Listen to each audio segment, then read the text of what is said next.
ஹதீஸ் பிறர்க்கு உதவ வேண்டும் மற்றும் நல்ல மனம் கொண்டு வாழ வேண்டும் என்பதை கற்றுத் தருகின்றது. நபி முஹம்மது ஸல்லல்லாஹு அலைஹி வஸல்லம் அவர்கள் கூறினார்கள், சிறிய நல்ல தேடக் கூட அலட்சியம் செய்யாதீர்கள். இந்த ஹதீஸ் ஒரு சிரிப்பு, ஒரு நல்ல வார்த்தை அல்லாதது. ஒருவருக்கு உதவுவது கொண்டு அல்லாஹ்வின் பார்வையில் பெரிய நற்செயல் என்பதை தெளிவுபடுத்துகின்றது. எனவே அன்பான நண்பர்களே, இந்த ஹதீஸ்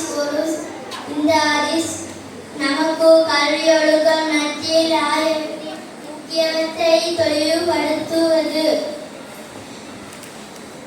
இறுதியாக அல்லாஹ் எங்களுக்கு அருளை புரிதலைவான் அதிகப்படுத்தி எம்மை நல்லோர்களின் கூட்டத்தில் சேர்ப்பதாக என இறைவனிடம் பிரார்த்தித்து விடைபெறுகிறேன். வஸ்ஸலாமு அலைக்கும்.